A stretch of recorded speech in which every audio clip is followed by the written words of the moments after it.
ओम शांति। आज 28 दिसंबर 2024 बाबा के आज के महावाक्य सुनेंगे। बाबा ने कहा, मीठे बच्चे, आज ही बाप आए हैं तुम्हें सर्व खजानों से माला माल बनाने।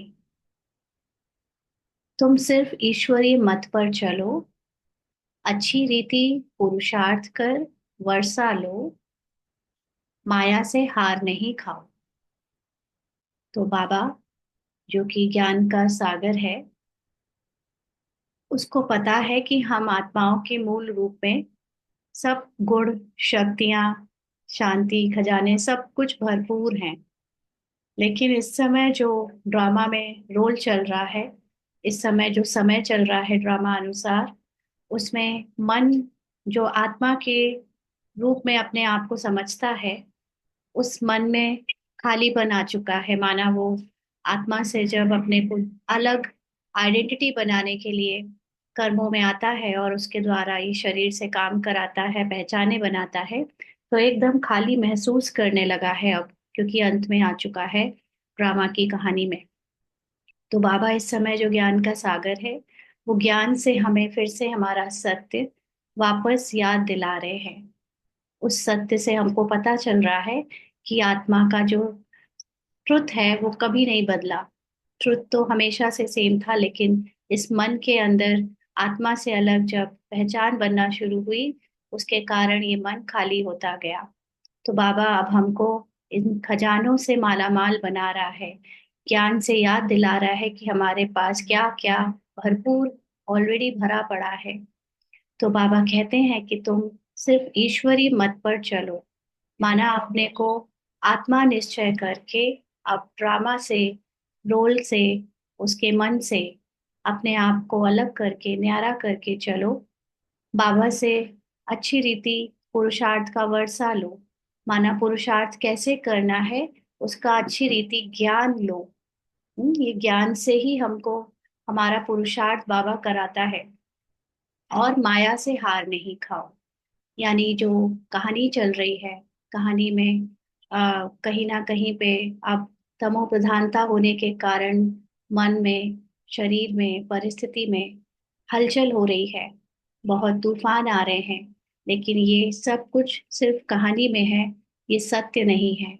इसलिए इसको सत्य समझकर अपने को दिल शिकस्त नहीं करो, अपने को हार नहीं दिलाओ। ना, चलते चलो चलते चलो, और ज्ञान से अपने गुणों को, शक्तियों को जानकर उन्हें यूज करो, तो सर्व खजानों से मालामाल बन जाएंगे। आज का प्रश्न है, ईश्वरी मत, दैवी मत और मनुष्य मत में कौन सा मुख्य अंतर है? ईश्वरी मत, दैवी मत और मनुष्य मत में कौन सा मुख्य अंतर है? तो बाबा ने उत्तर दिया, ईश्वरी मत से तुम बच्चे वापस अपने घर जाते हो, फिर नई दुनिया में ऊंच पद पाते हो। दैवी मत से तुम सदा सुखी रहते हो, क्योंकि वह भी बाप द्वारा इस समय की मिली हुई मत है। लेकिन फिर भी उतरते तो नीचे ही हो। मनुष्य मत दुखी बनाती है। ईश्वरी मत पर चलने के लिए पहले पहले पढ़ाने वाले बाप पर पूरा निश्चय चाहिए। तो ईश्वरी मत यानी इस समय जो भगवान निराकार परमात्मा आकर हमको साकारी शरीर से निकलने का ज्ञान दे रहा है, साकारी शरीर के भान से, उसकी झूठी पहचान से निकलने का जो ज्ञान दे रहा है, उससे हम बॉडी कॉन्शियस से सोल कॉन्शियस बनते जा रहे हैं। और ये सोल कॉन्शियसनेस हमको नई दुनिया, यानी जो समय आने वाला है सतयुग, उसमें रोल दिलाता है, ऊंचा पद दिलवाता है। फिर एक बार हम सोल कॉन्शियस बन जाते हैं, तो सतयुग में वो दैवी मत के रूप में हमको सुखी रखता है। क्योंकि ये सोल कॉन्शियस बनाया किसने? बाबा ने ही। इसलिए बाबा का ये जो नॉलेज है, उसका जो हमारा स्वरूप बनकर 21 जन्मों तक चलता है, वो हमें वहां सुख ही देता है। लेकिन फिर भी ड्रामा की टिक टिक टिक चल रही होती है, ड्रामा अनुसार युग में गिरावट आ रही होती है सतयुग से त्रेता। तो इसलिए आत्मा की जो कला है, उसकी जो सत्यता है, सोल कॉन्शियसनेस है, उसमें थोड़ी थोड़ी कमी आनी शुरू हो जाती है। फिर भी सुखी रहते हैं लेकिन नीचे उतरते आते हैं। और फिर कलयुग, मनुष्य मत, यानी जब अपने को पूरी तरह शरीर समझकर, शरीर की पहचान, शरीर के रिश्ते, सुख साधन, ये ड्रामा की कहानी सच मानकर चलते हैं, तो इससे दुखी बनते हैं। तो अब इस समय हमारा जो ज्ञान का समय है, संगम युग, ईश्वरी मत पर चलने का समय, उसमें भी हमें जो सोल कॉन्शियसनेस बनने का अधिकार प्राप्त हो रहा है, वो इस निश्चय पर डिपेंड करता है कि हमें पढ़ा कौन रहा है। अगर हमें पढ़ाई पर निश्चय है, पढ़ाने वाले पर निश्चय है, तो ही हम नई दुनिया में ऊंचा पद पा सकते हैं। जितना निश्चय उतनी विजय। ओम शांति।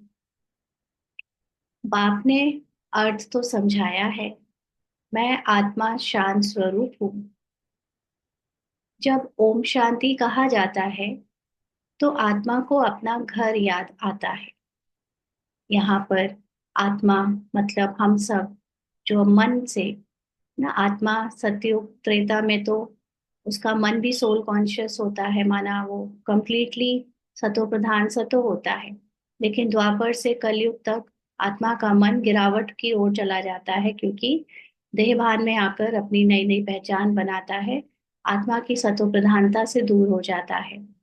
तो जब ओम शांति कहते हैं, तो जो ये पुरुषार्थ करने वाला मन है, जिसको बाबा ने मुरलियों में आत्मा के रूप में कहा है, क्योंकि ये मन ही पुरुषार्थ कर रहा है, तो इसको अपना घर याद आता है। माना मन को अपनी, जो जहां से वो ओरिजिन हुआ, जिस सोर्स से, वो है आत्मा, क्योंकि मन आत्मा का ही पार्ट है। और आत्मा अपने मूल रूप में सता सतो प्रधान ही है। तो उस मन को अपनी आत्मा की शांति, अपना साइलेंस याद आता है, जिसको कहेंगे आत्मा को अपना घर। बाबा ने आत्मा वर्ड यहाँ पर मन के लिए यूज किया है, ये बात समझनी है ना। तो मन को कह लीजिए अपनी मूल रूप की शांति या अपना घर याद आता है जब हम ओम शांति कहते हैं। तो मैं आत्मा शांत स्वरूप हूँ। फिर जब ऑर्गन्स मिलते हैं, तब टॉकी बनती है। कल भी बाबा ने कहा था ना कि हमको टॉकी से कहाँ जाना है, मूवी में जाना है।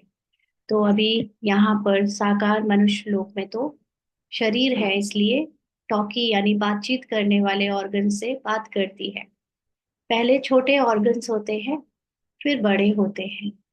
अब परमपिता परमात्मा तो है निराकार, उनको भी रथ चाहिए टॉकी बनने के लिए। तो निराकार परमात्मा हम साकारी मनुष्यों से, जो कि जिनका मन भी अभी पूरे साकार रूप में अपने को शरीर ही समझता है, स्थूल समझता है, उसको वापस घर ले जाने के लिए, उसको अपने घर का परिचय देने के लिए, घर की शांति का एहसास कराने के लिए बाबा कैसे ज्ञान दे।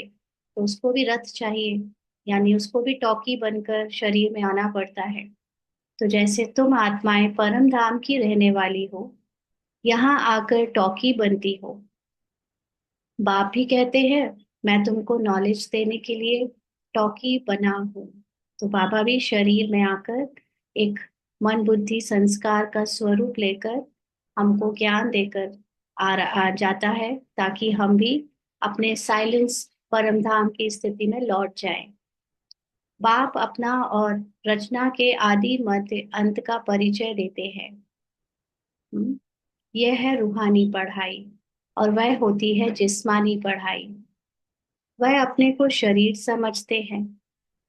ऐसे कोई नहीं कहेंगे कि हम आत्मा इन कानों द्वारा सुनती हैं। अभी तुम बच्चे समझते हो पाप है पतित पावन, वही आकर समझाते हैं मैं कैसे आता हूँ। तुम्हारे मिसल मैं गर्भ में नहीं आता हूँ, मैं इनमें प्रवेश करता हूँ। इसमें साकार तन में, जिनको ब्रह्मा का नाम दिया, फिर कोई प्रश्न ही नहीं उठता। यह रथ है ना, इंस्ट्रूमेंट है। इनको माता भी कहा जाता है। माता किस लिए? क्योंकि अगर परमात्मा पिता है, तो वो जिसका आधार लेकर हम बच्चों को रचता है, वो आधार आत्मिक रूप में माता हो गई। शरीर नहीं देखना है लेकिन आत्मिक रूप में। तो बाबा कहते हैं सबसे बड़ी नदी ब्रह्मपुत्रा है। तो यह है सबसे बड़ी नदी। पानी की तो बात नहीं। तो नदी का मतलब जिसके अंदर सबसे ज्यादा ज्ञान, बाप समान ज्ञान समाता है ना। हम बच्चों को बाबा कहता है कि 1% से 95% तक तुम नॉलेजफुल बनते हो। लेकिन ब्रह्मा बाबा सबसे बड़ी नदी, बाबा बाप समान नदी बनता है क्योंकि 100% नॉलेजफुल बनता है। तो यहाँ पानी की तो बात नहीं, यह है महानदी, अर्थात सबसे बड़ी ज्ञान नदी है। तो बाप आत्माओं को समझाते हैं, मैं तुम्हारा बाप हूँ। जैसे तुम बात करते हो मैं भी बात करता हूँ। हम्म, जैसे आत्मा के अंदर जो मन है, क्या आत्मा इस पूरे ड्रामा को जो देखने वाली साक्षी दृष्टा है, अगर उस सीट पर बैठकर हम देखें तो बने बनाए ड्रामा के खेल में एक एक रोल, एक एक जो परिवर्तन आता है ड्रामा का, उसमें कौन देख रहा है, देख तो आत्मा रही है बट चेंज कौन हो रहा है, क्योंकि आत्मा तो अपने सत्य में सदा स्थित रहती है, हम जाने चाहे ना जाने। लेकिन बदलने वाला कौन है, वो मन है। तो इसलिए बाबा कहते कि जब जैसे तुम्हें भी शरीर में शक्ति देकर बात करनी पड़ती है, वैसे ही मैं भी बात करता हूँ। बाबा भी कोई अपनी सीट छोड़कर नहीं आता है ना। बाबा भी साक्षी दृष्टा की सीट पर हमेशा बैठता है। ड्रामा में उसका जब रोल प्ले होता है तब वो भी ऐसे दिखने में आता है कि अब उसका रोल चलते वक्त वो भी बात कर रहा है। तो जैसे हमको दिखता है कि हम बात कर रहे हैं, वैसे बाबा को भी दिखता है कि वो बात कर रहा है। तो बाबा कहते हैं मेरे पार तो सब में सबसे पिछाड़ी का है, क्योंकि ये कहानी, ये ड्रामा साकार लोक में चल रहा है, इसलिए साकारी तन जरूरी है पार्ट प्ले करने के लिए। तो बाबा का पार्ट सबसे आखिरी में आता है, एंड में आता है। जब तुम बिल्कुल पतित बन जाते हो तब तुमको पावन बनाने के लिए आना होता है। तो हमें तो बाबा ने शुरू से भेज दिया, तो शुरू से इतने सारे जन्म लेते लेते ये ड्रामा अनुसार हम गिरते आए। बाबा तो एक ही बार आता है आखिरी में, और वो भी एकदम न्यारे होकर आता है, शरीर के किरदार में डूबता ही नहीं। इसलिए वो हमको हमारे पतित पने से पावन बनाकर जाता है। इन लक्ष्मी नारायण को ऐसा बनाने वाला कौन? शुरू शुरू के जो आदि स्वरूप में सबसे पहले देवी देवता बनते हैं, उनको वैसा कौन बनाने वाला है?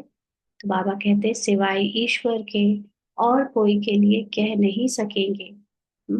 ईश्वर जिसको डायरेक्टर भी कहे, तो वही एक्टर्स की रोल को डिफाइन करता है। तो इसलिए सबसे पहला रोल लक्ष्मी नारायण का किसने बनाया? ईश्वर ने। तो बेहद का बाप ही स्वर्ग का मालिक बनाते होंगे ना। बाप ही ज्ञान का सागर है। तो इस पूरी बेहद का ड्रामा जो कहानी है आत्माओं की, उसमें जो सबसे पहला स्वर्ग है, रोल का सबसे स्वर्णिम युग, वो कौन बनाता है? तो बाबा कहते बेहद का आत्माओं का पिता ही बनाता होगा ना। बाप ही ज्ञान का सागर है। वही कहते हैं, मैं इस मनुष्य सृष्टि का चैतन्य बीज हूँ। मैं आदि मध्य अंत को जानता हूँ। मैं सत्य हूँ, चैतन्य बीज रूप हूँ। इस सृष्टि रूपी झाड़ की मेरे में नॉलेज है। तो बाबा निराकार है पहली बात। तो निराकार में चैतन्य बीज रूप कैसा होता है? वो भी निराकार ही होगा। तो उसमें जो नॉलेज है ड्रामा की, उसी से बाबा हमारे इस पूरे 5,000 साल के ड्रामा को जानता हुआ हमको भी बताता है। ये आदि मध्य अंत की कहानी हम आत्माओं को जगा कर दिखाता है कि देखो तुम जिस ड्रामा में पार्ट प्ले कर रहे हो, ये तो बना बनाया खेल है, इसमें कुछ भी सत्य नहीं। तुम्हारी सत्यता तो तुम आत्मा की है, और जो आत्मा एकदम मेरे समान है। तो बाबा को ये नॉलेज है, इसीलिए बाबा कहते हैं कि ये सृष्टि चक्र ड्रामा है, नाटक है, कहानी है। ड्रामा मतलब ड्रामा, रियल में ड्रामा, ऐसा नहीं कि बोलने वाला ड्रामा, बट एक्चुअली में नाटक है। यह फिरता ही रहता है। हम्म? वह हद का ड्रामा 2 घंटे चलता है, इसकी रील 5,000 वर्ष की है। जो जो टाइम पास होता जाता है, 5,000 वर्ष से कम होता जाता है। तुम जानते हो, पहले हम देवी देवता थे, फिर आहिस्ते आहिस्ते हम क्षत्रिय कुल में आ गए। तो हम मतलब कौन? हम्म ये कहानी जब बनी बनाई है तो इसमें आत्मा तो अपनी स्थिति में स्थित है, लेकिन जो आत्मा के द्वारा प्रकाशित उसका जो मन और शरीर है, उसको धीरे धीरे रोल के अकॉर्डिंग कॉस्ट्यूम चेंज करना होता है। उसकी स्टेजेस चेंज होती हैं।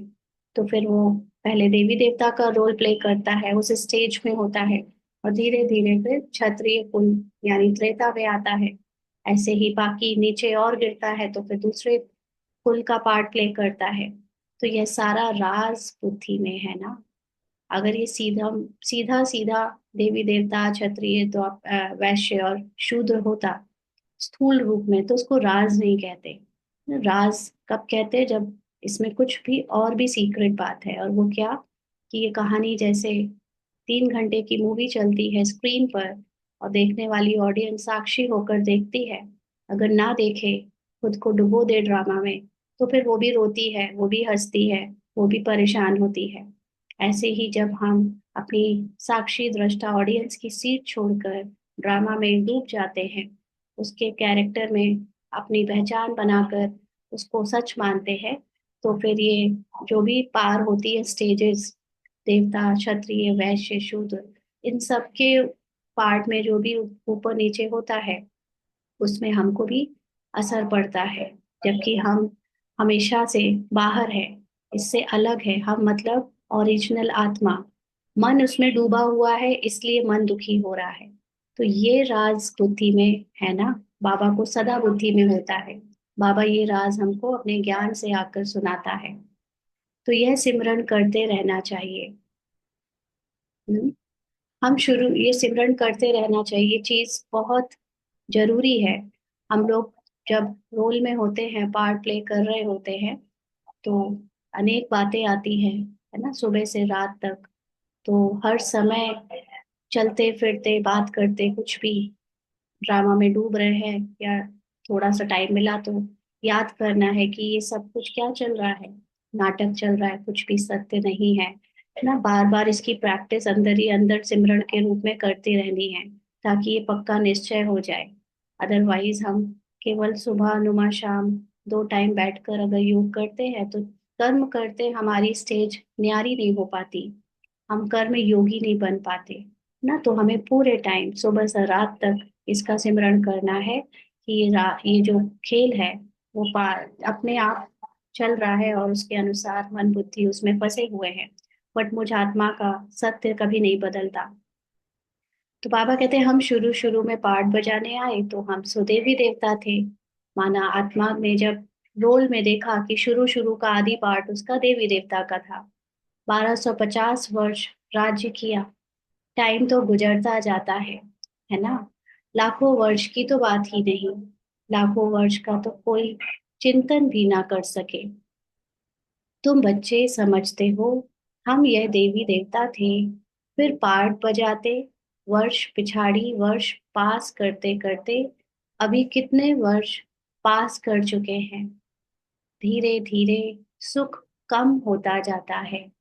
कहानी में ऐसा रचा गया है कि धीरे धीरे क्या हो रहा है, सुख कम हो रहा है, और सुख जब खत्म हो जाता है, तब भगवान को हम पुकारते हैं कि हम तो शुरू में बहुत सुखी थे, अभी क्या हो गया ना। हमारे में हमको ज्ञान नहीं होता कि हमारा जो मन है, मन बुद्धि संस्कार है, वो ड्रामा में पूरी तरह डूब कर उसमें अपनी पहचान बनाकर उससे न्यारी भी हो सकती है, लेकिन हो नहीं रही है।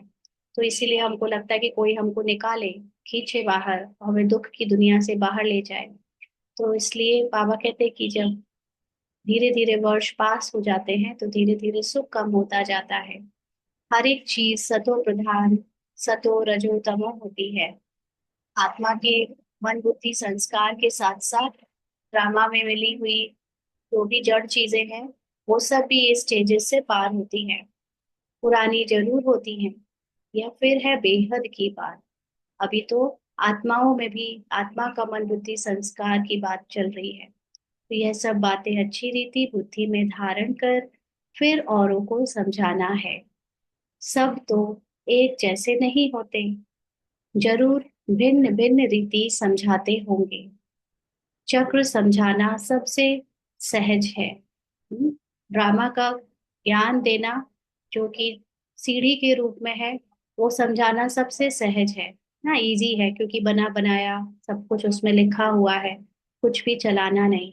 लेकिन चक्र, खुद को समझना और उसमें मतलब खुद को यानी इस मन को समझाकर उससे न्यारे होना, इसमें सबसे ज्यादा पुरुषार्थ है।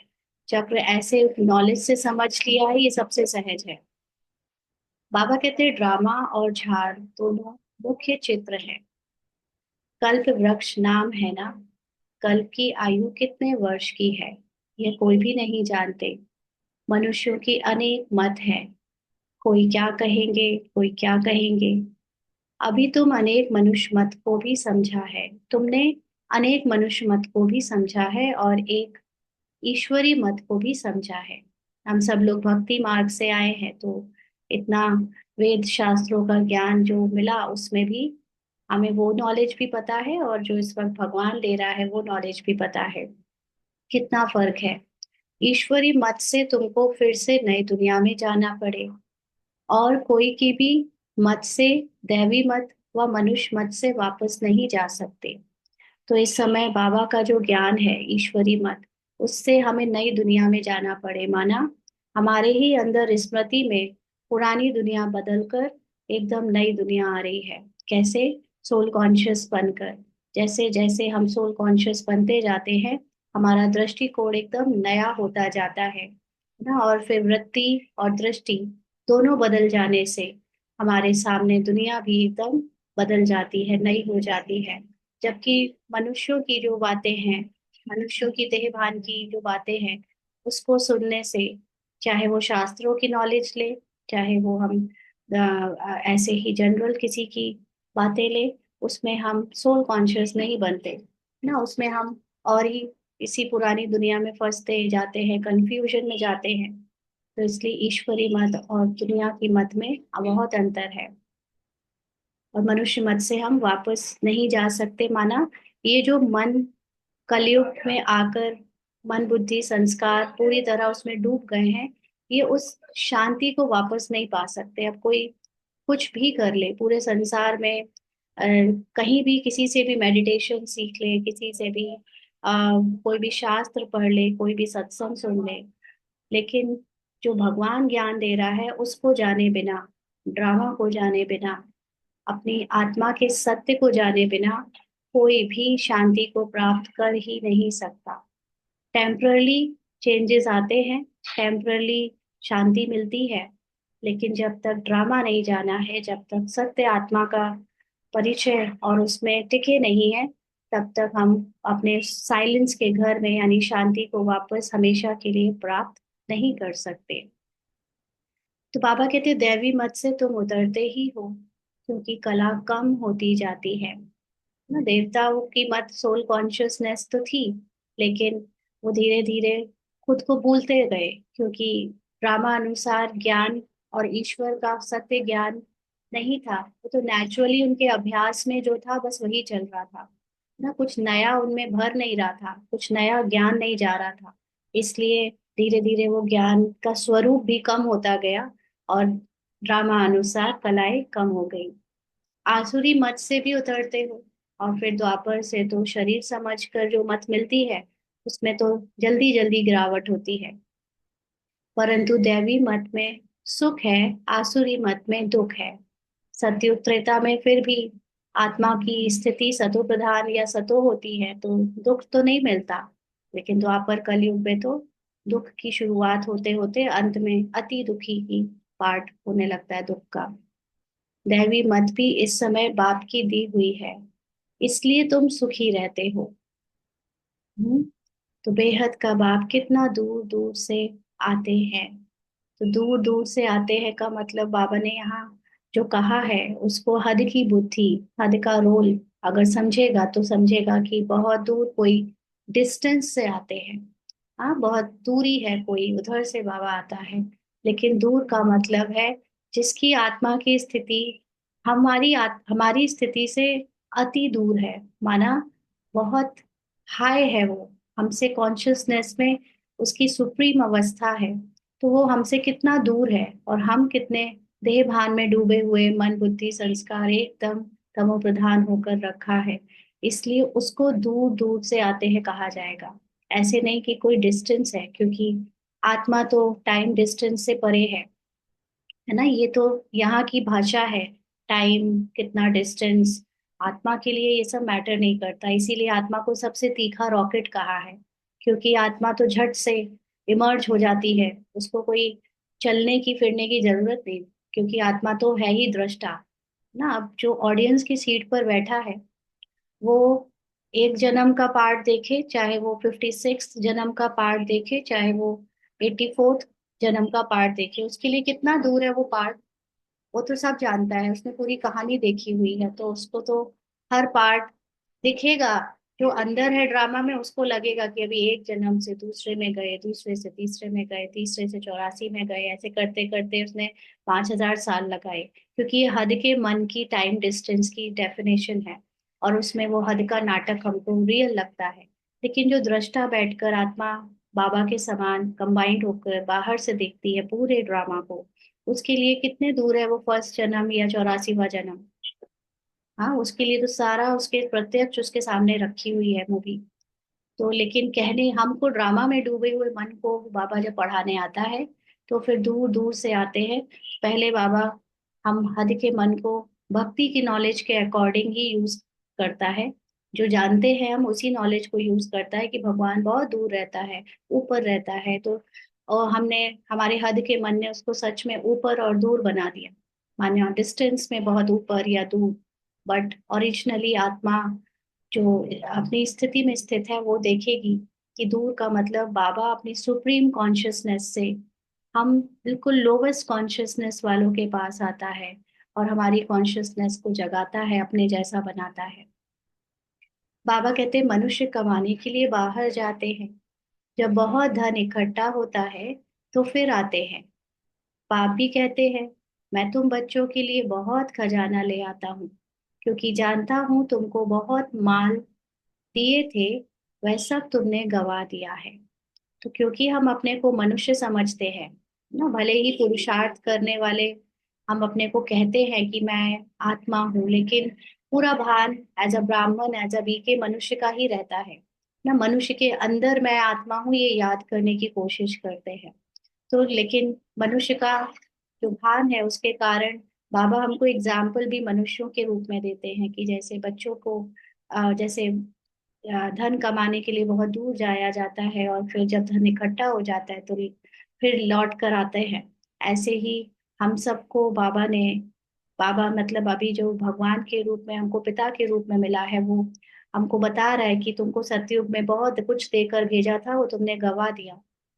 तो अभी बाबा तुम्हें वो गवा दिया का मतलब क्या है, आप सोचो। एक 5,000 साल की मूवी में फर्स्ट सेकंड जन्म या फर्स्ट सेकंड युग में ड्रामा अनुसार ही सोने के महल बने थे, ड्रामा अनुसार ही पुष्पक विमान थे, ड्रामा अनुसार हम सतो प्रधान पाठ में देवता थे।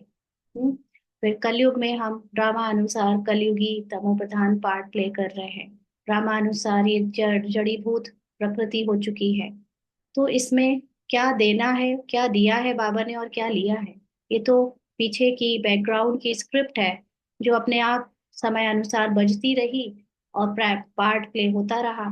ये तो हम हद के मन को समझाने के लिए बाबा इतनी ऐसे भाषा में यूज कर रहा है कि तुमको दिया था, तुमने गवा दिया, ताकि हम फील करें कि हाँ हमने गवा दिया, तो हमको अब पुरुषार्थ करके वापस से बाबा से सब कुछ लेना चाहिए। लेकिन सच्चाई जब आत्मिक अवस्था में साक्षी दृष्टा की स्थिति से हम जानते हैं या सुनते हैं उसके राज को, तो समझ आता है कि ड्रामा अनुसार जो गया वो भी पार्ट में था, जो मिला वो भी पार्ट में था। हम तो केवल अपना पार्ट देख सकते हैं बचते हुए, कि इस समय हम अपनी आत्मिक अवस्था बनाने का पुरुषार्थ कर रहे हैं। साक्षी की सीट से हम ये देख रहे हैं कि एज अ ब्राह्मण एक शरीर के रोल में हमको भगवान के द्वारा पार्ट बजवाया जा रहा है कि तुम पुरुषार्थ करो, अपना फिर से वर्षा लो, ज्ञान लो, सच्चाई समझो कि तुम आत्मा, तुम्हारा सत्य साइलेंस की परमधाम की स्थिति में लौट कर जाना है, इसका पुरुषार्थ करो, है ना। तो ये चीजें फिर एकदम दृष्टा होकर हमें दिखनी शुरू होती है। लेकिन जब तक हम हद की बुद्धि में हैं, तो बाबा को इस तरह से बात करनी पड़ती है कि तुम्हें दिया था, तुमने गवा दिया। तुमसे ही बात करता हूँ जिन्होंने प्रैक्टिकल में गवाया है। तो बाबा लक्ष्मी नारायण या सतयुग के देवी देवताओं की आत्माएं, माना हमारे रोल में हमने वो प्ले किया था, अब हमको ही वो फिर से प्ले करना है। तो बाबा रोल को याद दिला रहे हैं। अभी हम रोल कॉन्शियस होकर बैठते हैं, तो बाबा रोल की भाषा में ही बात करता है। 5,000 वर्ष की बात तुमको याद है ना? पूरी कहानी याद है? किसको याद है? जो साक्षी दृष्टा होगा उसको याद रहेगी, बाकी डूब जाने पे तो हमको अपना प्रेजेंट ही याद रहता है ना। ये सत्ययुग, त्रेता युग, ये तो बाबा ने याद दिलाया। कहते हैं, हाँ बाबा, 5,000 वर्ष पहले आपसे मिले थे। आपने वर्षा दिया था, अब तुमको स्मृति आई है। बरोबर बेहद के बाप से बेहद का वर्षा लिया था, यानी आत्माओं के पिता से आत्मा का वर्षा यानी आत्मा का ज्ञान लिया था। हम सत्य आत्मा कौन है, कहाँ रहती है, और ये ड्रामा से हमारा क्या संबंध है, हमें उससे कितनी पहचान बनानी चाहिए, कितना न्यारा होना चाहिए, ये सब बाबा के ज्ञान में है। इसलिए बेहद का वर्षा बाबा से ले लिया था, पहले भी अब भी ले रहे हैं। बाबा आपसे नई दुनिया की राजाई का वर्षा लिया था। बाबा कहते, अच्छा, फिर पुरुषार्थ करो। देखो, है ना, बाबा रोल से कह रहा है। रोल को बड़ा बच्चों की तरह दुख हो रहा है, क्योंकि हम रोल कॉन्शियस है ना। अभी भी हम में से मेजोरिटी रोल कॉन्शियस हैं। अपने को शरीर ही समझते हैं। अभी भी आपस में जब बात करते हैं तो कैसे बात करते हैं? मेरी बेटी, मेरा पति, मेरा घर, मेरा शरीर, मेरी नौकरी, मेरा स्वास्थ्य। तो ये रोल एकदम डूबा हुआ बात करता है। तो बाबा रोल को कहता है, अच्छा तुमने ऐसे ऐसे किया था ना, अब तुम इसको फिर से सुधारो। लेकिन जो साक्षी दृष्टा की सीट पर बैठकर सुनेगा, वो हंसेगा, कहेगा क्या दिया था बाबा और क्या लिया था, हाँ सब कहानी में जो हो रहा है वो होता रहा, मैं तो कभी नहीं उसमें डूबी ना। वो अपने को दृष्टा होकर देखेगा कि ये सब कहानी में है, पुरुषार्थ करना भी कहानी में है। तो लेकिन बाबा क्योंकि रोल से बात कर रहा है, तो कहता है, अच्छा फिर पुरुषार्थ करो। ऐसे नहीं कहो कि बाबा माया के भूत ने हमको हरा दिया। अब पढ़ाई करा रहा है बाबा, वर्षा दे रहा है, ज्ञान दे रहा है पूरा। तो फिर जानो उसको कि ड्रामा सत्य नहीं है, नाटक सत्य नहीं है, नाटक में ही माया है। ये पूरा नाटक को सच समझना, इसी को माया कहते हैं ना। तो ये नहीं समझो कि माया यानी ड्रामा को सच समझना तुम्हारे बार बार स्मृति में आ रहा है तो तुम हार गए। निकलो इस भूत से, इसको बाहर आओ इससे, क्योंकि शरीर समझना, शरीर की कहानी समझना, यही तो माया का भूत है। तो इसमें बार बार हारो नहीं। ठीक है डूब जाते हो, लेकिन ज्ञान से फिर बाहर निकाल लो अपने आप को। देह अभिमान के बाद ही तुम माया से हारते हो, यानी पूरा रोल कॉन्शियस हो जाते हैं। तो फिर रोल की हर बात सच लगती है, और उसी में फिर डर है, उसी में अहंकार है, उसी में क्रोध है, उसी में लालच है, उसी में वासनाएं हैं, इच्छाएं हैं, कामनाएं हैं। तो इसलिए ये देह अभिमान यानी अपने को आत्मा समझ इस देह भान से बाहर निकलो। लोभ किया, रिश्वत खाई, लाचारी की बात और है।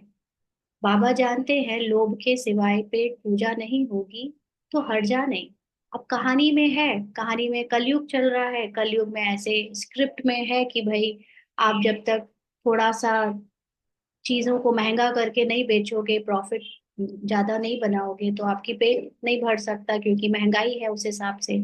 सतयुग त्रेता में तो ये व्यापार, ये लेन देन चलती नहीं थी, इसलिए वहां लोभ की जरूरत ही नहीं थी, सबके पास भरपूर था। द्वापर में भी ऐसी कोई खास मेहनत की काम बात नहीं थी, लेकिन कलयुग में, वो भी अंत में, तो हर चीज जिस हिसाब से महंगी है उस हिसाब में लोगों को प्रॉफिट भी बनाना पड़ता है। तो कोई हर्जा नहीं, बाबा कहते हैं, अगर लाचारी की बात है इस समय, ड्रामा में है, लेकिन जानो कि जो कर रहा है वो मुझसे अलग है। ये नहीं समझो कि जो इसने ड्रामा में रेट बढ़ाया है या कुछ अपने पेट पूजा के लिए, अपने निर्वाह के लिए कुछ धंधे में चीजों को अलग तरह से बेचा है, तो वो अलग है, वो रोल अलग है। मैं आत्मा सत्य अलग हूँ, मैं लालच से मुक्त हूँ। ये ज्ञान नहीं खो ना। हम लोग कई बार रोल में डूब कर जो भी हो रहा है उसको सत्य मानकर दिल शिकस्त हो जाते हैं। बाबा धंधा ऐसे कैसे चलेगा अगर हम पूरी तरह से ईमानदारी रखेंगे, झूठ नहीं बोलेंगे, या थोड़ा सा मुनाफे के लिए, फायदा के लिए अपना बातें को बना बना कर नहीं परोसेंगे तो बाबा कहते भले ही खाओ, परंतु कहाँ फंस नहीं मरना, फिर तुमको ही दुख होगा। अंडरलाइन, भले ही ये सब ड्रामा में तुम्हारे कहानी में, तुम्हारे धंधे में, निर्वाह में करवाने के लिए है, स्क्रिप्ट में हो रहा है, लेकिन उसमें फंसना नहीं, है ना, उसको अपना सच नहीं समझना।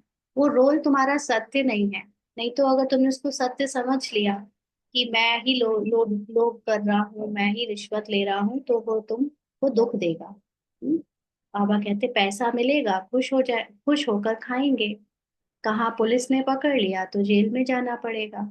लेकिन अगर रोल में डूब कर किया ये सब, तो लालच की अति नहीं रहेगी, फिर पता ही नहीं चलेगा। और फिर जो वो जो हमारे मेन, हमें कर्मों की जो गति मिलती है, कर्मों का जो फल मिलता है, वो हमारी वृत्ति से मिलता है।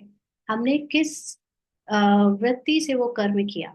रोल कॉन्शियस से अगर कर्म किया है तो उसका फल भी बनता है। तो अगर रोल कॉन्शियस होकर हमने मुनाफे के लिए भ्रष्टाचार किया है, रिश्वत खाई है, तो फिर उसका फल भी पुलिस के रूप में आपको जेल में जाना पड़ेगा। लेकिन अगर सोल कॉन्शियस होकर कुछ करवाया गया है स्क्रिप्ट में, तो हमें उसकी कहानी का उसका फल नहीं मिलता ना, मिलेगा भी तो हम उससे न्यारे रहेंगे, उसको भी इंजॉय करेंगे। तो इसीलिए उसमें फंस कर मरना नहीं है। बाबा कहते हैं ऐसा काम नहीं करो, उसका फिर रिस्पॉन्सिबल मैं नहीं हूँ ना। अगर ऐसी हम लालच, शरीर की लालच और उसमें डूब कर काम करेंगे तो बाबा भी रिस्पॉन्सिबल नहीं है। पाप करते हैं तो जेल में जाते हैं, वहां तो जेल आदि होता नहीं, कहाँ सतयुग में। तो ड्रामा के प्लान अनुसार जो कल पहले तुमको वर्षा मिला है 21 जन्म के लिए, वैसे ही फिर लेंगे ना। कहानी है, जैसा पहले हुआ है पुरुषार्थ वैसे ही चलेगा, इसलिए बहुत ज्यादा टेंशन लेने की जरूरत नहीं है। लेकिन हाँ, ड्रामा के ज्ञान को जानकर उसको एग्जीक्यूट करने की बहुत जरूरत है। अदरवाइज हम इस रोल में डूबे रहेंगे तो हम सजाएं खाते रहेंगे, माना उसके प्रभाव में आते रहेंगे। सारी राजधानी बनती है, गरीब प्रजा, साहूकार प्रजा, परंतु वहां दुख होता नहीं। यह क्योंकि वहां सब जानते हैं कि हम केवल ये रोल प्ले कर रहे हैं, प्रजा का, राजा का, बाकी सत्य नहीं है ये कुछ भी, इसलिए कोई दुखी नहीं होता और सबके पास अथाह धन होता है सोल कॉन्शियस होने के कारण। यह बाप गारंटी करते हैं, सब एक समान तो बन ना सके, सूर्यवंशी, चंद्रवंशी, राजाई में सब चाहिए ना।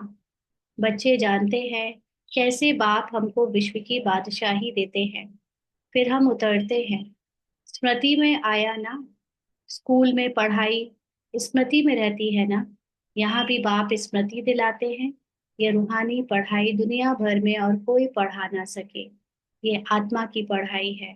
आत्मा के शुरू से लेकर अंत तक बजाए गए सारे पाठ को जानने की पढ़ाई है। तो गीता में भी लिखा हुआ है मन मना भव, यानी अपने मन को बाबा के मन से मैच करो ना, अपने मन को सतो प्रधान बनाओ। इसको महामंत्र, वशीकरण मंत्र कहते हैं, अर्थात माया पर जीत पाने का मंत्र। ये माया कहाँ आती है? मन पर ही आती है। तो इस मन को दिव्य बुद्धि में जो ज्ञान बाबा ने दिया, उससे हैंडल करके माया से बाहर निकाला जाता है। माया जीते, जगत जीत। ड्रामा को जान लिया, ड्रामा से मिली माया को जान लिया तो हम जगत को जीत लेते हैं। माया पांच विकार को कहा जाता है। रावण का चित्र बिल्कुल क्लियर है, पांच विकार स्त्री में, पांच विकार पुरुष में। इनसे गधा अर्थात टट्टू बन जाते हैं ना। इसलिए द्वापर और कलयुग में आप देखो, सतयुग में नो मेहनत, कोई मेहनत नहीं है। देवी देवताओं के भले दास दासी भी होते हैं, प्रजा होती है, लेकिन बिल्कुल भी उनका काम मेहनत वाला नहीं होता। त्रेता में भी बहुत कम मेहनत, सतयुग जितना नहीं बट फिर भी उतनी मेहनत नहीं। द्वापर में मेहनत शुरू होती है बट उतना नहीं होता, क्योंकि विकार इतने नहीं होते, बॉडी कॉन्शियस इतना ज्यादा नहीं होता। तो द्वापर में भी ऋषि मुनि या उस समय जो काम धंधा होता है वो बहुत आराम से होता है। ऐसे नहीं कि जोड़ के बहुत उसको रखना है, क्योंकि उस वक्त भी बहुत पैसा था भारत में। फिर लेकिन कलयुग में जब विकार अति में हो जाते हैं या देह भान अति में चला जाता है, तब गधों की तरह मेहनत करना शुरू हो जाता है। क्योंकि आत्मा की तो याद ही नहीं रही, आत्मा का तो ज्ञान ही नहीं रहा, उसकी शक्ति ही नहीं रही। तो फिर लगता है कि हम हाथों से बुद्धि से मेहनत नहीं करेंगे तो कमाएंगे कैसे, कमाएंगे नहीं तो घर चलेगा कैसे। इसलिए गधों की तरह बिल्कुल टट्टू बन जाते हैं ना। तो इसीलिए रावण के ऊपर गधे का शीश देते हैं। तो अभी तुम समझते हो, ज्ञान बगैर हम भी ऐसे थे। बाप कितना रमणीक रीति बैठ पढ़ाते हैं। वह है सुप्रीम टीचर। उनसे जो हम पढ़ते हैं वह फिर औरों को सुनाते हैं। पहले तो पढ़ाने वाले में निश्चय कराना चाहिए। ये पहले निश्चय की पढ़ाई भगवान की है, तब तो हम उसको सीरियसली लें, तब उसको फॉलो करें। बोलो, बाप ने हमको यह समझाया है, अब मानो ना मानो, यह बेहद का बाप तो है ना। श्रीमत ही श्रेष्ठ बनाती है, तो श्रेष्ठ नई दुनिया भी जरूर चाहिए। अभी 1 मिनट के लिए सभी अशरीरी होकर बाबा को याद करेंगे।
आगे बाबा कहते हैं, अभी तुम समझते हो हम खिचड़े की दुनिया में बैठे हैं। कलयुग एंड का टाइम है, जहां पर इस मन बुद्धि संस्कार में एकदम कचड़ा भरा हुआ है। क्योंकि देह भान, देह की झूठी नॉलेज और जो भी पता है मनुष्य मत का, वो भी कचड़ा है, और संसार में भी सब कुछ एकदम पुराना तमो प्रधान है, नकली है। तो वो भी कचड़ा है। तो बाबा कहते दूसरा कोई समझ ना सके, उनको तो पता ही नहीं है ना, जिसने कोई चीज बेहतर कभी देखी ही नहीं। हमेशा, अगर हमने आज, मान लीजिए हम एक झोपड़ी में रहते हो, तो हमें क्या पता महल कैसे होते हैं, कभी देखा ही नहीं।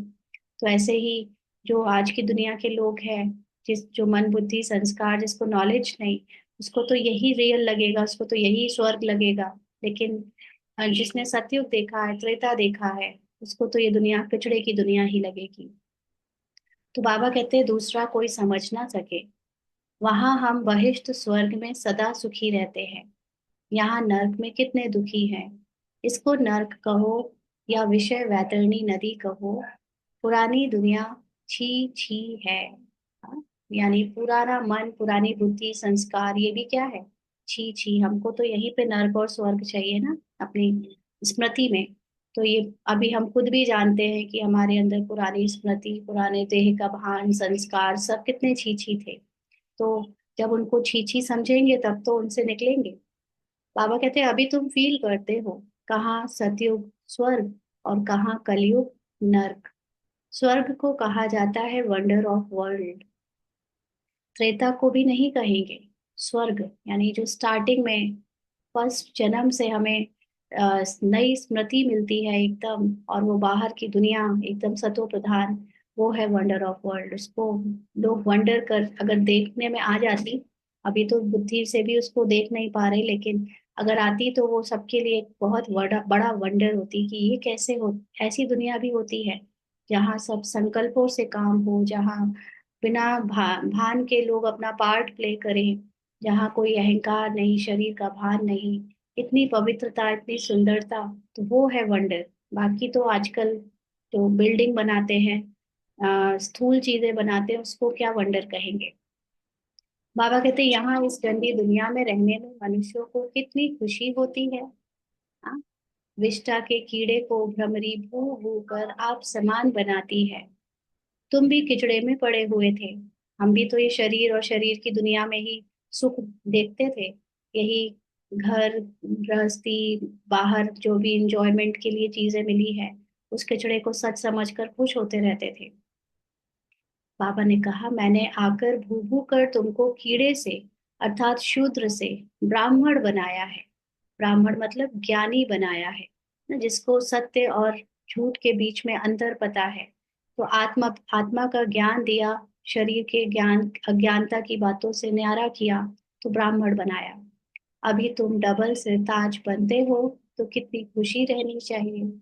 डबल सिरताज का मतलब, एक तो अपने को आत्मा समझने से, शरीर के भान से जब हम मुक्त हो जाते हैं तो उसका लाइटनेस होती है हमारे अंदर, हल्कापन होता है। दूसरा, हम आत्मा लाइट को जान जाते हैं, शरीर जो स्थूल है उससे दूर हो जाते हैं, तो हम दूसरी लाइट, तो डबल सिरताज बनते हैं। और फिर अभी तो ब्राह्मण जीवन में हम ऐसे वाले डबल सिरताज बन रहे हैं। सतयुग त्रेता में हम धन संपदा वाला ताज भी पालेंगे, पवित्रता का ताज और धन संपदा वाला ताज। तो पुरुषार्थ भी पूरा करना चाहिए। बेहद का बाप समझानी तो बहुत सहज देते हैं, दिल से लगता भी है कि बाबा सच सच कहते हैं। इस समय सभी माया की दुबन में फंसे हुए हैं। हाँ, माया की दुबन मतलब माया का जो झूठा, ये दिखने वाला एक कहानी है, जो पूरी हमको संस्कारों से, संकल्पों से रियल लगती है, उसमें फंसे हुए हैं। बाहर का शो कितना है। बाबा समझाते हैं, तुमको दुबन में बाबा समझाते हैं, तुमको दुबन से आकर बचाते हैं, स्वर्ग में ले जाते हैं। स्वर्ग का नाम सुना हुआ है? अभी स्वर्ग तो है नहीं, सिर्फ यह चित्र है। यह स्वर्ग के मालिक कितने धनवान थे। भक्ति मार्ग में भले रोज मंदिरों में जाते थे, परंतु यह ज्ञान कुछ नहीं था। अभी तुम समझते हो, भारत में यह आदि सनातन देवी देवता धर्म था। इन्हों का राज्य कब था यह किसी को पता नहीं है। देवी देवता धर्म के बदले अब फिर हिंदू हिंदू कहते रहते हैं। शुरू में हिंदू महासभा का प्रेसिडेंट आया था, ब्रह्मा बाबा के पास आया होगा, तो बाबा ने कहा कि वो बोला, हम विकारी असुर हैं, अपने को देवता कैसे कहलाए। तो हमने कहा, अच्छा आओ, तो तुमको समझाएं, देवी देवता धर्म की स्थापना फिर से हो रही है, हम तुमको स्वर्ग का मालिक बना देंगे, बैठकर सीखो। तो बोला, दादाजी फुर्सत कहाँ। तो बाबा ने कहा, फुर्सत नहीं तो फिर देवता कैसे बनेंगे। ये पढ़ाई है ना।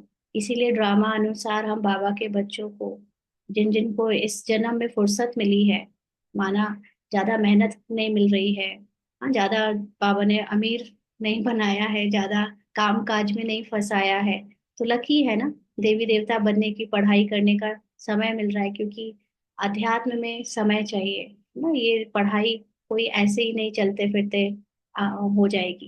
इसको बैठकर, इसको अंतर्मुखता के साथ अपनी अंडरस्टैंडिंग को बढ़ाने में टाइम देना पड़ता है। तो फिर इसलिए ये अच्छा है, लास्ट जन्म में हम में से ज्यादातर लोग जो भी फुर्सत वाले हैं, उनको ये पढ़ाई पढ़ने का बहुत अच्छा एडवांटेज है ना। तो इसलिए टाइम बर्बाद नहीं करना चाहिए किसी और चीज में। तो खैर, वो लोग कहते कि ये पढ़ाई है ना, बाबा ने कहा ये पढ़ाई है, फुर्सत नहीं तो देवता कैसे बनेंगे। तो बेचारे की तकदीर में नहीं था, मर गया। ऐसे भी नहीं कहेंगे कि वह कोई प्रजा में आएगा, नहीं, ऐसे ही चला आया था। सुना था यहाँ पवित्रता का ज्ञान मिलता है, परंतु सतयुग में तो आ ना सके। फिर भी हिंदू धर्म में ही आएंगे। जब भी उसका जन्म शुरू होगा तो हिंदू जन्म से ही शुरू होगा। तुम बच्चे समझते हो माया बड़ी प्रबल है। ये ड्रामा इतना रियल लगता है, इतना सच लगता है, और ये मन इसमें इतना डूबा हुआ होता है, तो इसलिए इसके असर से निकल पाना, प्रभाव से निकल पाना, इसमें बहुत शक्ति, बहुत ऊंचा ज्ञान चाहिए। बाबा कहते, अच्छा ये प्रबल का मतलब क्या होता है, पर प्लस बल। हाँ, तो पर मतलब जो दूसरा, दूसरे का बल है, यानी ये जो ड्रामा का बल है वो हमको जब खींच लेता है तो उसको कहते हैं माया ना। तो इसका बहुत बड़ा बल है, कोई ना कोई भूल कराती रहती है। कभी कोई उल्टा सुल्टा पाप हो तो रात को सच्ची दिल से सुनाना। तो क्योंकि ये कहानी में ड्रामा बना बनाया है, और उसमें भूल ड्रामावश अगर लिखी है तो होती ही है। इसीलिए बाबा कहता है लेकिन उस भूल को रियलाइज जरूर करना है, क्योंकि अगर आपने रियलाइज नहीं किया तो वो जो भूल की है उसमें आपका जो देह भान से भूल हुई है, वो देह भान आप पर हावी हो जाएगा और उसका फिर आप पर फल भी आएगा। तो उसको रियलाइज करके बाबा को बताना है कि वो भूल ड्रामा अनुसार रोल ने करी है। आपका सत्य आपको खुद याद करके उसमें टिकना है ना, सच्ची दिल से। सच्ची दिल का मतलब आत्मा की स्थिति में बैठकर बाबा को रोल की उल्टे सुलटे कर्मों के बारे में बताना है और अपने सत्य पे टिक जाना है। रावण की दुनिया में पाप तो होते ही रहते हैं, बाबा भी जानता है, क्योंकि कहानी में हिसाब किताब बचा है, देवभान बचा है, कहानी बची है। तो पाप तो होते ही रहते हैं। कहते हैं हम जन्म जन्मांतर के पापी हैं। यह किसने कहा? बाबा कहते, आत्मा कहती है। बाप के आगे या देवताओं के आगे? तो आत्मा का मतलब आत्मा का जो मन है, जो मन अपने को शरीर समझता है या अपने को आत्मा कहता है, क्योंकि अभी तक उसको सत्य आत्मा का ज्ञान नहीं हुआ, वो मन ही बाबा के आगे या देवताओं के आगे जाकर अपने को पापी कहता है। अभी तो तुम फील करते हो बरोबर हम जन्म जन्मांतर के पापी थे। रावण राज्य में पाप जरूर किए हैं, अनेक जन्मों के पाप तो वर्णन नहीं कर सकते हो, इस जन्म का वर्णन कर सकते हैं, वह सुनाने से भी हल्का हो जाएगा। तो अब क्योंकि हम अभी तक साक्षी दृष्टा की सीट पर ही नहीं सेट हुए और अपने को रोल भी समझते हैं, तो इसलिए इसी जन्म का जो रोल याद है वही सुना दे बाबा को कि हमने ये किया है ना। तो हमको लगता है हमने किया, माना अभी तक ड्रामा का ज्ञान एक्यूरेटली समझ में नहीं आया है, तो खुद को समझते हैं कि ये पाप हमसे हुए, तो बाबा को सुना दो, तो भी मन तो हल्का हो जाएगा। तो बाबा कहते सर्जन के आगे बीमारी सुनानी है, फलाने को मारा, चोरी की, इस सुनाने में लज्जा नहीं आती है, विकार की बात सुनाने में लज्जा आती है। सर्जन से लज्जा करेंगे तो बीमारी छूटेगी कैसे? माना अगर वो सत्य पवित्र बाबा को नहीं बताएंगे, तो जो हमने मन के द्वारा ये अपनी पहचान बनाई हुई थी और उस पहचान से जो विकर्म किए, वो अगर बाबा को बताकर अपने सत्य को नहीं जानेंगे, तो वो बीमारी या जो असत्य चीज हमको अपनी लग रही थी उससे कैसे बाहर निकलेंगे, न्यारे कैसे होंगे, उसके पश्चाताप से कैसे बाहर आएंगे। तो बाबा कहते हैं फिर अंदर दिल को खाती रहेगी, बाप को याद कर नहीं सकेंगे ना। मेन बात है अपने सत्य को हम क्यों नहीं याद कर पाते, क्योंकि जो मैंने मन के द्वारा पहचाने बना रखी हैं, वो मन की कर्म, बोल, संकल्प बार बार मुझे इंटरफेयर करते हैं मेरे अंदर कि मैं अपने सत्य में टिक सकूं, बाबा को याद कर सकूं। इसीलिए बाबा को वो सब बताकर उससे मुक्त होना है, न्यारे समझकर अपने को बाप समान स्थिति में स्थित रखना है। सच सुनाएंगे तो याद कर सकेंगे। बाप कहते हैं मैं सर्जन तुम्हारी कितनी दवाई करता हूँ, तुम्हारी काया सदैव कंचन रहेगी। सर्जन को बताने से हल्का हो जाता है ना। इसी को बाबा कहता है कि जो अपनी आत्मा में स्थित होकर रोल की पार्ट को बाबा को बताता जाए और उससे न्यारा होता जाए, तो वो सबसे बड़ा चार्ट देता है ना। ये चार्ट देना ही कहलाता है। बाबा को बताते रहने से हम रोल से न्यारे होते जाते हैं, फिर हमारी वो प्रॉब्लम नहीं रहती। जैसे परसों की अव्यक्त मुरली में बाबा ने कहा था, जो बालक बनता है वही मालिक बन सकता है। यानी बालक बन के, जैसे एक बच्चा जो कुछ भी होता है वो दे देता है मम्मी पापा को, आप लो, आप ले लो, आप ले लो, है ना, सारा भार, सारी गंदगी सब कुछ बच्चे माँ बाप को देता है। ऐसे ही हमको भी रोल की सारी गंदगी बाबा को देकर खुद आत्मा के सत्य में टिककर हल्के रहना है, तो हल्के रहेंगे। कोई कोई आपे ही लिख देते हैं, बाबा हमने जन्म जन्मांतर पाप किए हैं, पाप आत्माओं की दुनिया में पाप आत्मा ही बने हैं।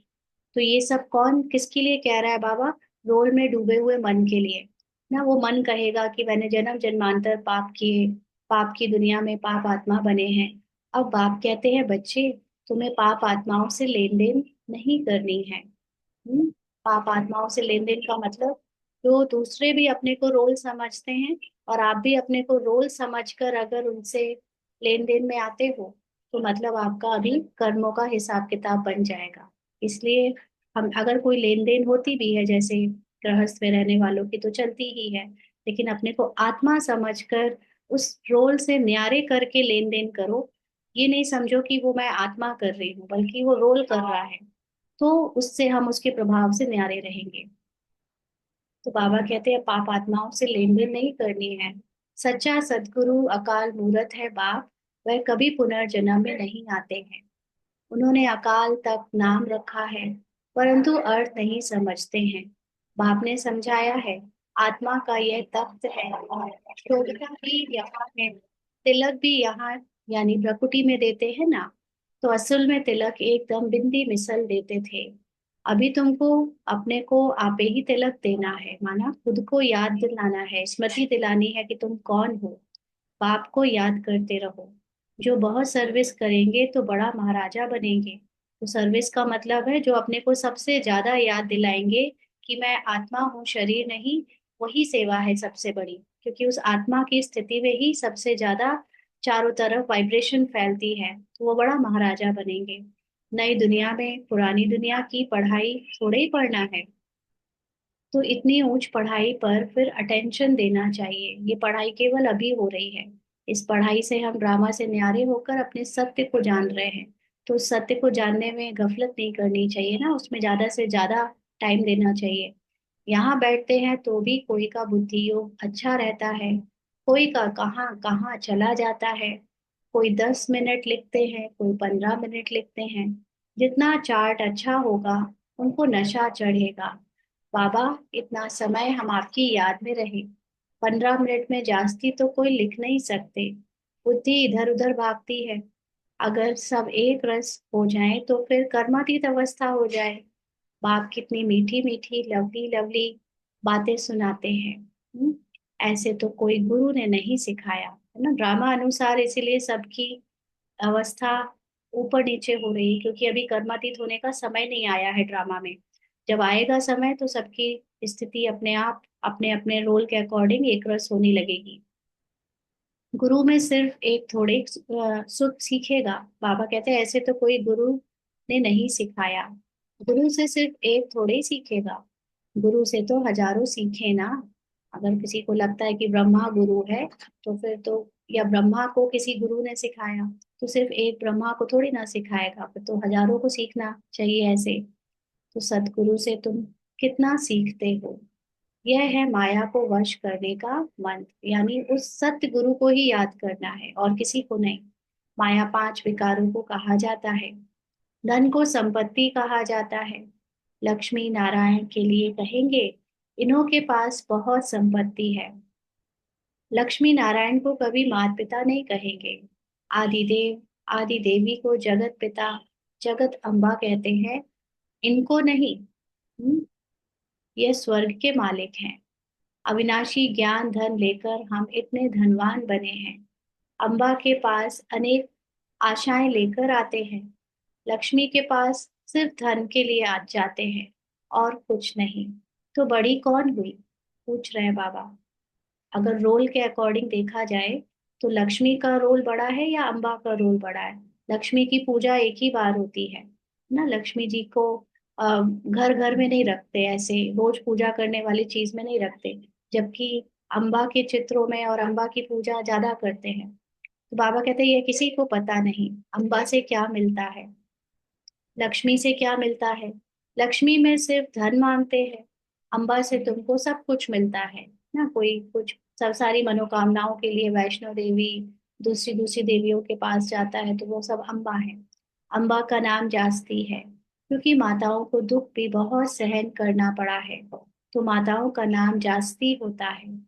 अच्छा, फिर भी बाप कहते हैं बाप को याद करो तो पावन बन जाएंगे।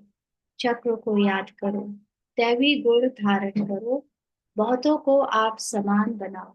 तो बाबा ने ये जो लक्ष्मी और ये जो अम्बा की कंपैरिजन आज बताया है ना, इसका एक रहस्य ये भी है। कल इसको भी एक क्वेश्चन आया था।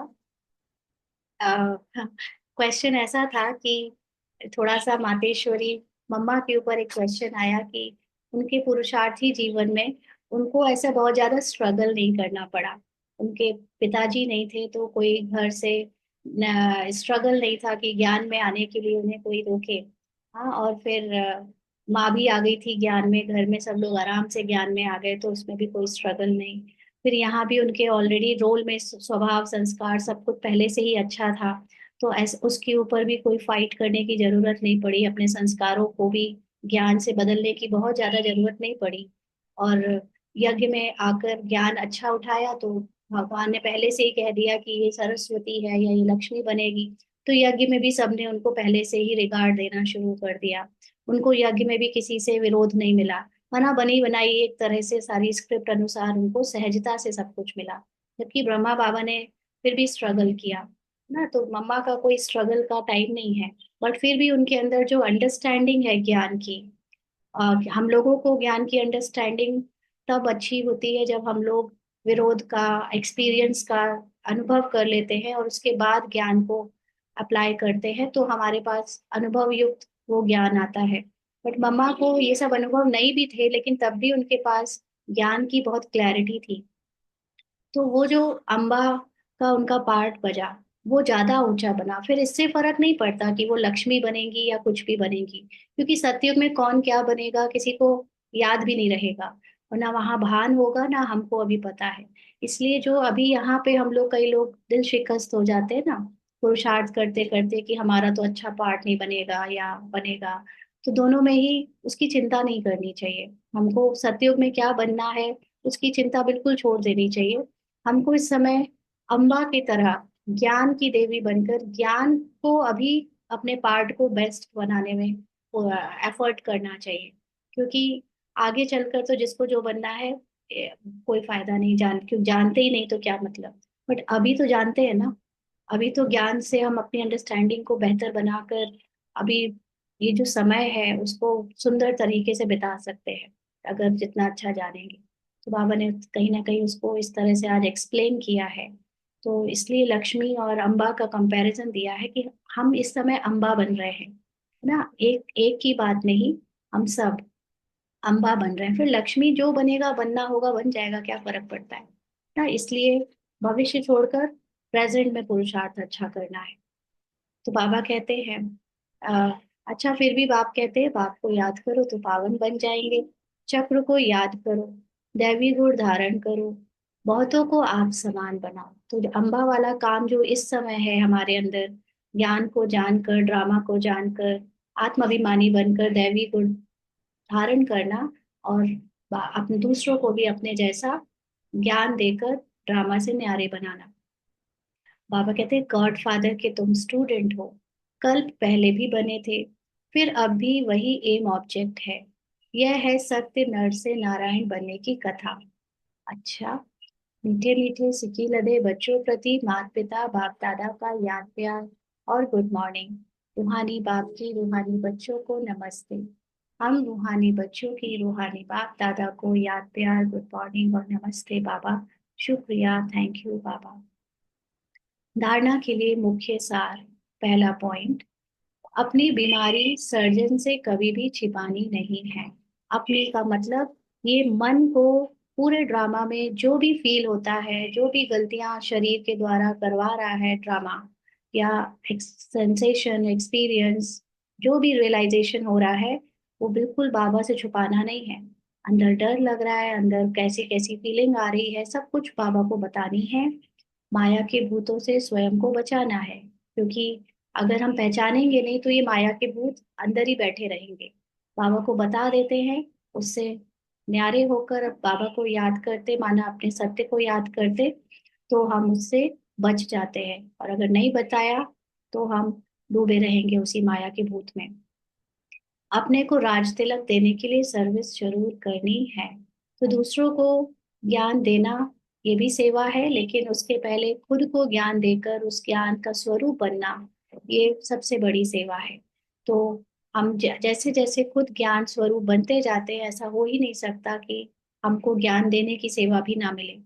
तो अपने को राज तिलक देना माना अपनी आत्मा में स्थित होकर, शरीर के भान से, लज्जा से, शर्म से डिटैच होकर अपनी आत्मिक स्थिति को बढ़ाना और सेवा करनी है। स्वयं को अविनाशी ज्ञान धन से धनवान बनाना है, ये अंडरलाइन करो। ज्ञान को यथार्थ जानकर उस ज्ञान को स्वरूप में लाना है। अगर अभी हम उस स्वरूप में लाएंगे तो अम्बा के जैसे पूजा होती है, ऐसे अभी भी हम महिमा योग्य बन जाएंगे। अब पाप आत्माओं से लेन देन नहीं करनी है। तो पाप आत्माओं का मतलब जो शरीर के भार में डूबे हुए हैं, वो तो डूबे हैं, उनका तो रोल है, लेकिन हम अब अपने को रोल ना समझें। हम अपनी आत्मा में स्थित होकर ड्रामा में जो हो रहा है उससे खुद को न्यारे कर कर चले। तो ड्रामा में अगर मुझे किसी की बहन, किसी की पत्नी, किसी की माँ, किसी की भाभी समझकर कुछ लेना देना भी करना है, तो वो आइडेंटिटी करती रहे, लेकिन मैं अपने को इससे न्यारी समझूं। ना, आत्मा रूपाली से अपने को अलग समझे। पढ़ाई पर पूरा पूरा अटेंशन देना है। आज का वरदान है, इस कल्याणकारी युग में सर्व का कल्याण करने वाले, प्रकृति जीत, माया जीत भव। इस कल्याणकारी युग में सर्व का कल्याण करने वाले, प्रकृति जीत, माया जीत भव। संगम युग को कल्याणकारी युग कहा जाता है, क्योंकि पावन का इस युग में सदा ये स्वमान याद रहे कि मैं कल्याणकारी आत्मा हूँ। मेरा कर्तव्य है पहले स्व का कल्याण करना, पहले स्व का कल्याण करना, फिर सर्व का कल्याण करना। मनुष्य आत्माएं तो क्या, हम प्रकृति का भी कल्याण करने वाले हैं। इसीलिए प्रकृति जीत माया जीत कहलाते हैं। जब आत्मा पुरुष प्रकृति जीत बन जाती है, तो प्रकृति भी सुखदायी बन जाती है। प्रकृति व माया की हलचल में आ नहीं सकते, उन्हों पर अकल्याण के वायुमंडल का प्रभाव पड़ नहीं सकता। तो ये कल्याणकारी युग, यानी जो ज्ञान का युग चल रहा है, इस ज्ञान में हमको जो मन बुद्धि संस्कार है, उसको वापस ज्ञान युक्त होकर ड्रामा से न्यारा बनाया जा रहा है। तो जो आत्मा सतो प्रधान, यानी अपनी आत्मिक स्मृति में स्थित हो जाती है, वो ऑटोमेटिकली ड्रामा की जो प्रकृति है या माया है, उससे ऊपर हो जाती है, उसको जान जाती है, और जान लेना ही प्रकृति जीत बनना है। तो जैसे जैसे हम आत्माएं अपनी प्रकृति और माया पर विजय प्राप्त कर रहे हैं, वैसे वैसे बाहर भी जो सब वायुमंडल अभी तमो प्रधान कलयुगी दिखता है, उसको हम अपनी दृष्टि से, अपनी वृत्ति से बदल सकते हैं। तो ये पूरा युग कल्याणकारी युग है, ज्ञान का युग है। ज्ञान से हम जान सकते हैं कि जो जैसा दिख रहा है वो वैसा है नहीं, और फिर जैसा हम अपनी इस वृत्ति में सोचेंगे, हमारे लिए सब कुछ वैसा हो जाएगा। इसलिए इस वायुमंडल का प्रभाव हम पर ना पड़े, हम अपना प्रभाव वायुमंडल पर डालें। स्लोगन है, एक दूसरे के विचारों को सम्मान दो, तो माननीय आत्मा बन जाएंगे। कभी कभी हम लोग अपने देह भान में आकर सोचते हैं कि जो हम सोचते हैं, ये मन सोचता है, वही सत्य है। लेकिन जब हम दूसरों के पार्ट को, उनके रोल को भी थोड़ा सम्मान दे देते हैं, तो उनका भी अहंकार कम हो जाता है, और हम अपने असत्य में टिके होने के कारण उस आत्मा को शक्ति देते हैं कि वो भी दूसरों को सम्मान दे सके। इसलिए एक दूसरे के विचारों को सम्मान देने से खुद माननीय बन जाते हैं। ओम शांति। आज के अव्यक्त इशारे हैं, संतुष्टता ब्राह्मणों का विशेष लक्षण है। स्वयं से भी संतुष्ट और औरों से भी संतुष्ट रहो। जो पाठ मिला है उससे संतुष्ट रहना ही आगे बढ़ना है। देखो, ये देह भान है, ये देह का मन है, जो ना अपने पार्ट से संतुष्ट नहीं रहने देता।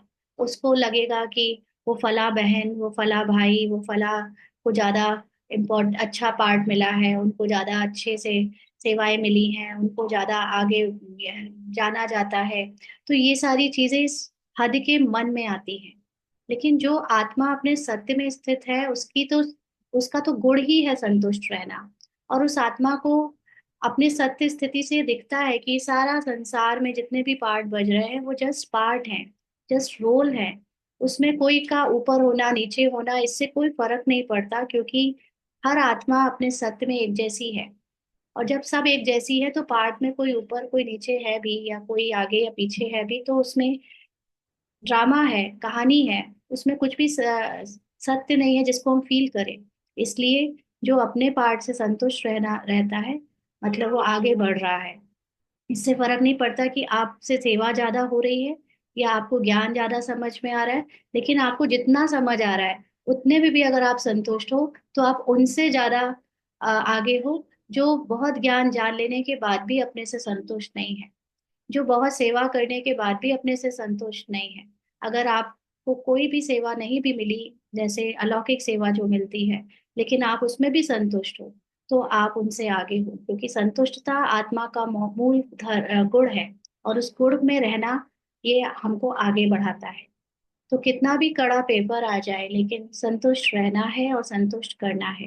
पेपर आता है ड्रामा में, ड्रामा अनुसार जो कुछ होना होता है हो जाता है, लेकिन मैं आत्मा अपनी उस स्थिति से अलग ना हूं जहां पर संतुष्टता है। तो अपने अनादि स्वरूप में स्थित होने से स्वयं भी स्वयं से संतुष्ट रहेंगे, और औरों को भी संतुष्टता की विशेषता अनुभव कराते रहेंगे, क्योंकि हम संतुष्ट रहेंगे तो दूसरा भी जो पार्ट में हमारे सामने है या साथ है, उनको भी हमारी संतुष्टता की वाइब्रेशन से अपने अंदर संतुष्टता फील होती रहेगी।